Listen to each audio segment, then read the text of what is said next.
I played the perfect wife for 18 years while raising a child that wasn't mine. He thought he was safe. But on our son's 18th birthday, I revealed the secret that left him homeless. To my beautiful wife, Eleanor, for standing by my side, for being the rock of this family, and for letting me lead us to prosperity. My husband, Greg, raised his glass of Dom Perignon high in the air.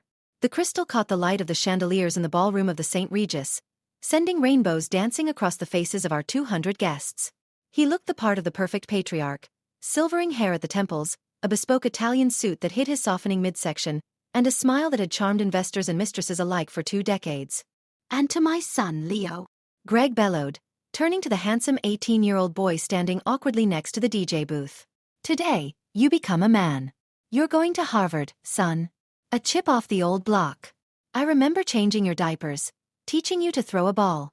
I made you the man you are today." The room erupted in applause. Leo smiled shyly, looking down at his shoes.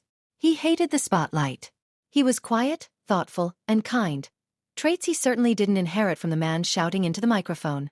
I stood next to Greg, wearing a red silk gown that cost more than the average American car. I smiled. It was the same smile I had worn for 18 years. A smile that didn't reach my eyes. A smile that hid a secret so corrosive it had burned a hole in my soul, and tonight, I was finally going to let the acid spill out. Greg wrapped a sweaty arm around my waist and pulled me close. I smelled the scotch on his breath, mixed with the faint, cloying scent of Chanel No. 5. A perfume I haven't worn since 1999, but which his current executive assistant, Jessica, wears by the gallon. "I love you, Elle," he whispered in my ear, performing for the crowd. "We did good, didn't we?" "We did, Greg," I replied, my voice smooth and steady. "We did exactly what needed to be done." My name is Eleanor Vance, and if you want to know why I spent 18 years sleeping next to a man I despise just to destroy him on his proudest night, subscribe to the channel and tell me, what is the longest you have ever held a grudge? To understand why tonight is happening, you have to go back. 18 years ago, I wasn't the iron-willed matriarch I am today. I was Eleanor, the heiress to the Vance shipping fortune. I was 26, naive, soft-hearted, and desperately in love with Greg. Greg was my father's rising star employee. He was charming, ambitious, and he swept me off my feet. My father warned me. "He loves the lifestyle, Eleanor, not the woman," he had said. I didn't listen. I married him. We tried to have children immediately. It didn't happen. Month after month of negative tests. I cried. Greg comforted me, but I saw the frustration in his eyes. He wanted an heir. He wanted to cement his place in the Vance dynasty. Then came the night that changed everything. It was a stormy Tuesday in November. Greg had been away on a business trip in Chicago for 2 weeks. He came home late, soaking wet, holding a bundle wrapped in a thick wool blanket. His face was pale. He looked terrified. "Eleanor," he gasped, falling to his knees in our foyer. "You have to help me. Please. You have to save us." He opened the blanket. Inside was a baby. A newborn, barely a few days old, sleeping with a tiny puckered face. "Whose baby is this, Greg?" I asked, my heart hammering against my ribs. It's my cousin's," he stammered. "Sarah. You remember Sarah? From the wedding?" I didn't, but I nodded. She died, overdose. She had no one. The father is gone. The state was going to take him into the system. I couldn't let them do that. He's family. Please. Eleanor. We've been praying for a child. Maybe this is God's answer. Let's adopt him. Let's raise him as ours. I looked at the baby. He opened his eyes. They were dark, soulful eyes. My heart broke. I took the baby in my arms. "Okay," I whispered. "Okay. We'll take him." We named him Leo. For a week, I was in bliss. I was a mother. Greg was a doting father. The papers were drawn up quickly, suspiciously quickly, by Greg's lawyer friend. It was a private adoption. Closed records. But I am a businesswoman's daughter. And something in Greg's story didn't sit right. He was too nervous. He was too protective of the birth certificate. And the baby had a dimple on his chin. A cleft chin. Just like Greg. 10 days after we brought Leo home, while Greg was in the shower, I swabbed the baby's cheek. I took a hair from Greg's hairbrush. I sent them to a private lab in another state. I paid for the rush service. The results came back 3 days later via courier. I opened the envelope in my car, parked 2 blocks away from our mansion. Probability of paternity: 99.99%. Leo wasn't his cousin's son. He was Greg's son. And the mother? I hired a PI. The mother wasn't a dead cousin named Sarah. The mother was a waitress in Chicago named Tina. She hadn't died. She had been paid off $50,000 from our joint account, disguised as consulting fees, to sign away her rights and disappear. I sat in my car and screamed. I screamed until my throat was raw. I hit the steering wheel until my hands bruised. My husband, the man I worshipped, had cheated on me, gotten his mistress pregnant, paid her off with my money, and then brought the bastard child into my home, asking me to raise him as a charity case. He had looked me in the eye and lied about a dead woman. He had weaponized my infertility against me to cover up his infidelity. I started the car. I was going to drive home, throw the papers in his face, and kick him out. I was going to divorce him so hard his ancestors would feel it. But then I thought of Leo. That tiny, innocent baby lying in the crib in the nursery I had decorated. If I divorced Greg now, what would happen? Greg would fight for custody. He was the biological father. I was just the stepmother who had signed some papers. He would use Leo as a pawn. He would hire nannies to raise him while he chased skirts. Or worse, he would drag that innocent boy through a messy public scandal. And deep down, I already loved the boy. He wasn't guilty of his father's sins. I drove home. I walked into the nursery. I picked up Leo. He cooed and grabbed my finger. "I am your mother," I whispered to him. "Not by blood, but by everything that matters. And I promise you I will protect you. I will give you the world. And I will make sure the man who used you pays for it." That night, I made a vow. The long game. I would stay. I would play the part of the grateful, oblivious wife. I would raise Leo to be a good man, a Vance man, not a Greg man. I would let Greg live in my house, spend my money, and think he had gotten away with the perfect crime. But I would wait. I would wait until Leo was 18. Until he was an adult. Until he was off to college and safe from custody battles. And on that day, I would drop the guillotine. So, I waited. For 18 years, I watched Greg cheat. When Leo was 5, Greg had an affair with a tennis instructor. I found the texts. I smiled and cooked him dinner. When Leo was 10, Greg invested $200,000 of my money in a tech startup that didn't exist. It was actually a condo for his girlfriend in Miami. I signed the checks and told him he was a genius businessman. When Leo was 15, Greg started taking credit for Leo's grades. "He gets his brains from me," he would say. I bit my tongue so hard I tasted blood. I documented everything. Every affair. Every stolen dollar. Every lie. I built a file. Then a box. Then a vault. I quietly restructured the company. Greg thought he was the CFO. In reality, I had created a shadow board. His signature had no real power. The assets he thought were ours were moved into trusts he couldn't touch. The house? Put in Leo's name, effective upon his 18th birthday. The cars? Leased. I let him float on a cloud of delusion. He thought I was stupid. He thought I was the boring provider, while he was the dashing playboy who had tricked his wife into raising his love child. He grew arrogant. Careless. Tonight was the finish line. The applause died down. Greg handed the microphone back to the DJ, wiping sweat from his forehead. He leaned in to kiss me. "I need a drink," he muttered. "Jessica is waiting by the bar. Cover for me." "Of course, darling," I said. "Go. You deserve it." He winked and sauntered off. I watched him go. He walked with the swagger of a man who thinks he owns the world. He didn't know he was standing on a trapdoor. I looked at Leo. He was talking to his friends, laughing. He was a good kid. Kind, smart, empathetic. He was everything Greg wasn't. I checked my watch. 9 p.m. The time had come. I walked over to the DJ. I tapped him on the shoulder. "Cut the music," I said. The bass stopped. The room went quiet. People looked around, confused. I took the microphone. "If I could have everyone's attention, please," I said. My voice was crystal clear. Greg stopped near the bar, halfway to Jessica. He turned around, holding his glass, looking annoyed. He hated when I spoke. He thought I was boring. "Greg gave a beautiful speech earlier," I began, looking directly at him across the room. He talked about how he made Leo the man he is today. He talked about family, about legacy. I smiled. A real smile this time. A dangerous smile. But Greg forgot to mention a few details. And since tonight is a night of celebration, a night of truth as Leo enters adulthood, I think it is only fair that we complete the story. Greg took a step forward, frowning. He sensed something. A predator always senses when the wind changes. "Elle? What are you doing?" he called out, laughing nervously.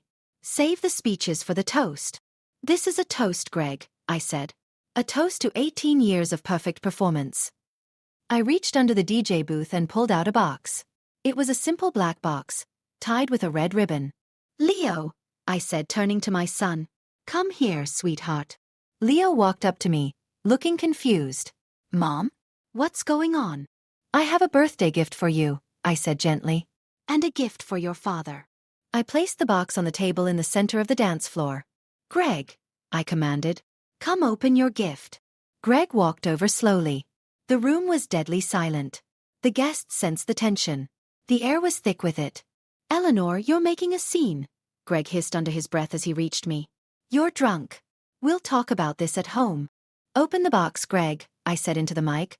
"Or do you want me to tell Jessica to open it for you? I'm sure she's curious." Greg froze. His eyes darted to Jessica by the bar.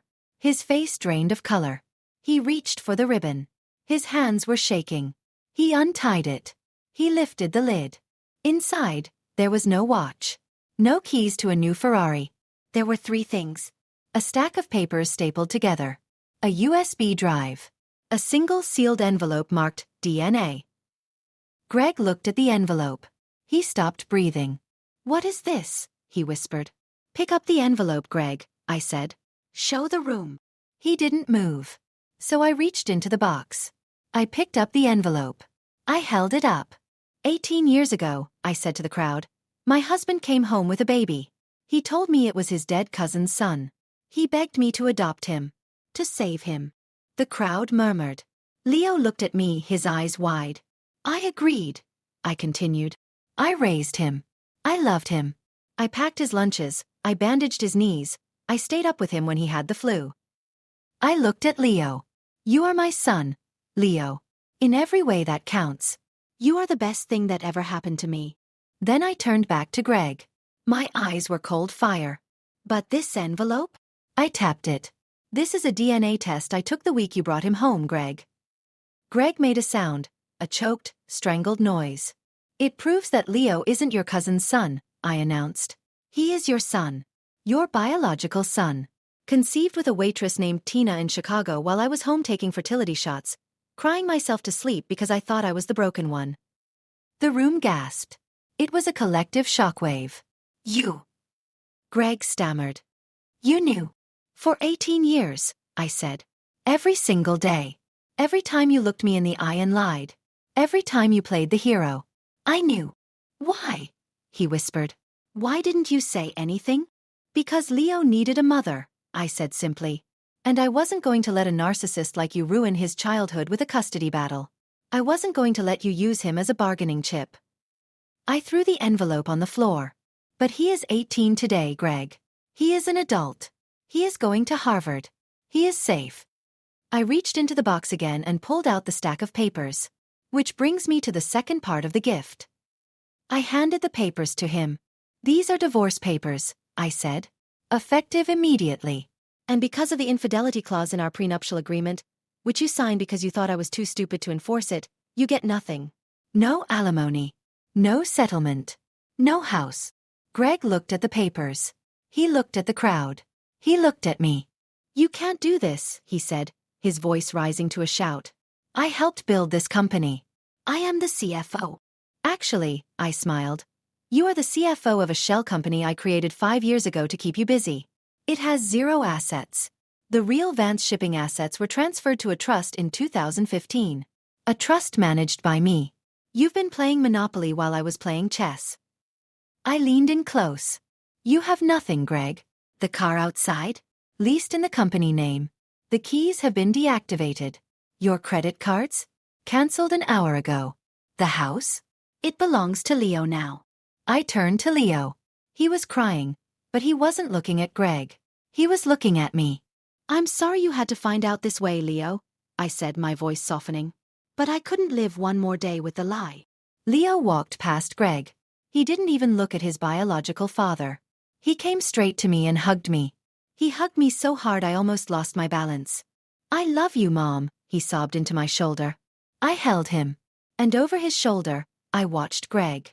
He stood there, alone in the middle of the dance floor. The spotlight was still on him, illuminating every drop of sweat, every line of panic. Jessica had already disappeared from the bar. His friends were turning their backs. "Get out," I mouthed to him. Greg looked around. He realized, finally, that the performance was over. The curtain had fallen. He dropped the papers. He turned and ran. He ran out of the ballroom, out of the hotel, and out of our lives. But the story doesn't end there. Because when you destroy a man's world, you have to make sure he can never rebuild it. And I had one final surprise waiting for him in the parking lot.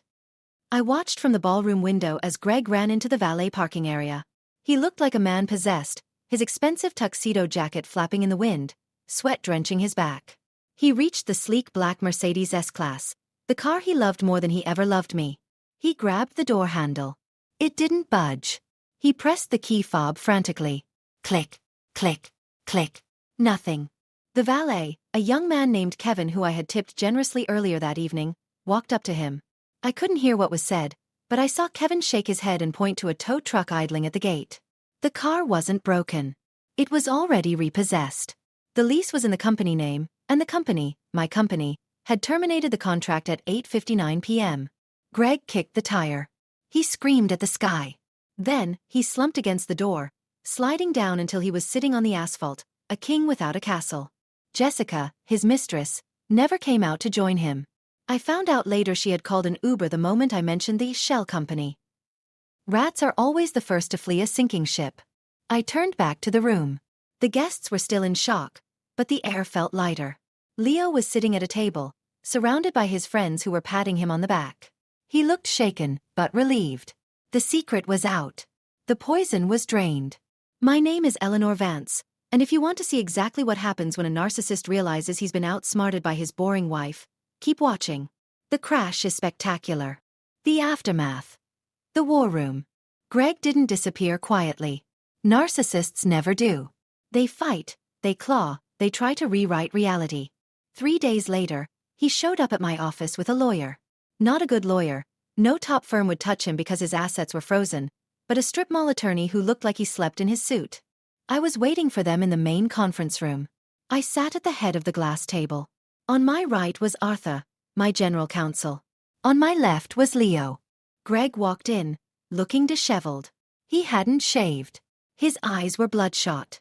When he saw Leo, he put on his fatherly mask.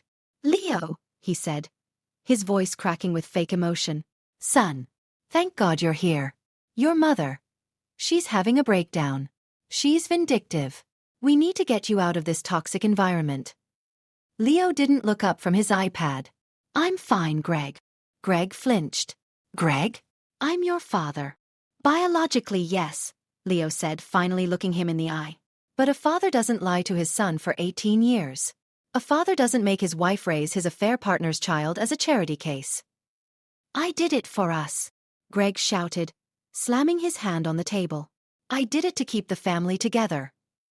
"Sit down, Greg," I said calmly. "You're embarrassing yourself." Greg's lawyer cleared his throat.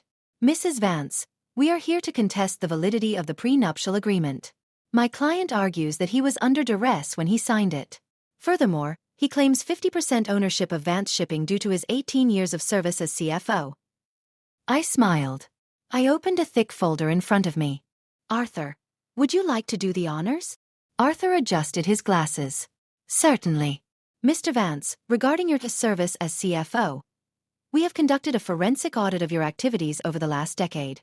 It appears your primary contributions were setting up shell accounts in the Cayman Islands, which we have flagged for the IRS, and authorizing payments to various consultants who turned out to be women you were sleeping with." Greg turned pale. "You can't prove that." "We have the bank records, Greg," I said. "We have the text messages. We have the hotel receipts matching the dates of the transfers. You weren't working. You were embezzling. Arthur continued. As for the company ownership, the bylaws state that any executive engaged in felony embezzlement forfeits their stock options. We filed the police report this morning. You are currently under investigation for grand larceny. Greg's lawyer looked at Greg. You didn't tell me about the embezzlement. It's a lie, Greg screamed. She's framing me. And finally, I interrupted, the house. You are currently trespassing on property owned by Leo Vance. He has requested a restraining order. If you come within 500 feet of him or this building again, you will be arrested. Greg looked at me. The mask fell completely. There was no charm left, only pure, ugly hatred. You planned this, he hissed. You cold-hearted witch. You planned this for years. 18 years, Greg, I corrected. I played the long game. And I won. I stood up. Get out of my building. And Greg? Good luck with the IRS. I hear they're not very understanding about tax fraud. The biological mother. A week later, Greg tried his last Hail Mary. He tried to find Tina. I knew this because I had a private investigator tracking his movements. I wanted to make sure he stayed away from Leo. Greg took a bus. Yes, a bus. To Chicago. He went to the old address he had for Tina, the waitress he had paid off all those years ago. He probably thought they could reunite, that he could use her to sue for custody or at least get some money out of me. He found her. She wasn't a waitress anymore. She owned a small bakery. She was married to a plumber, a decent man. My PI sent me the video of the confrontation in the bakery parking lot. Greg approached her, looking desperate. Tina. It's me, Greg. We have a son. Eleanor stole him. We have to fight. Tina looked at him like he was a cockroach. Greg? She asked, wiping flour from her hands. You're the guy who gave me 50 grand to disappear and never call again, right? I had to. But now I'm back. We can get him back. He's rich, Tina. He has a trust fund. Tina laughed in his face. I don't want your money, Greg. And I certainly don't want you. I signed those papers. I moved on. I have a life. Get away from me before I call my husband. Greg stood there, stunned. But he's our son. He's Eleanor's son, Tina said firmly. She sent me updates, you know. Every year. Pictures. Report cards. Anonymous letters letting me know he was happy and loved. She was more of a parent to him from 1,000 miles away than you ever were standing right next to him. Greg stumbled back. She wrote to you? Yeah. And she warned me you might show up one day looking for a handout. Goodbye, Greg. She went back inside and locked the door. Greg was left standing in the rain, realizing that even his backup plan had been orchestrated by me. The final fall. 6 months passed. Leo went off to Harvard. I helped him move into his dorm. He was excited, free, unburdened by the lie that had hung over his head. We talk every day. He calls me Mom. He never asks about Greg. As for Greg, I saw him one last time. It was Christmas Eve. I was doing some last-minute shopping at a high-end mall downtown. I was walking out of Neiman Marcus, carrying bags of gifts for Leo and my friends. I decided to stop for a coffee at the food court. As I waited in line, I saw a man wiping down tables. He was wearing a generic gray uniform. His hair was thinning, and he looked 20 years older. It was Greg. He wasn't the CFO. He wasn't the playboy. He was a janitor at the mall where he used to buy his mistress's jewelry. I froze. Part of me wanted to walk away. But another part of me, the part that had cried herself to sleep for 18 years, needed him to see me. I walked up to the table he was cleaning. You missed a spot, I said softly. Greg froze. The rag stopped moving. He looked up slowly. His eyes met mine. There was no anger left in them. Just defeat. Total, crushing defeat. Eleanor, he croaked. He looked at my Chanel coat. He looked at the diamond earrings he had once claimed he bought for me, but actually bought with my money. He looked at the piece in my face. How is he? Greg asked. How is Leo? I looked at him. I could have been cruel. I could have rubbed it in. But I realized I didn't need to. His existence was punishment enough. He's happy, I said. He's on the dean's list. He's met a nice girl. He's becoming a good man. Because he finally has the one thing you never gave him. Money. Greg asked bitterly. No, I said. The truth. I reached into my purse. I pulled out a $20 bill. "Merry Christmas, Greg," I said, placing it on the table. He looked at the money. His pride wanted to reject it. I saw his hand twitch. But then he looked at his worn-out shoes. He looked at the manager watching him from the counter. He took the money. "Thank you," he whispered, looking down. I walked away. I walked out of the mall, into the crisp winter air. The snow was falling. It was beautiful. For 18 years, I had held my breath. I had lived in a house of cards, terrified that a single movement would bring it all crashing down on my son. But I had held it together. I had reinforced the walls with steel and patience.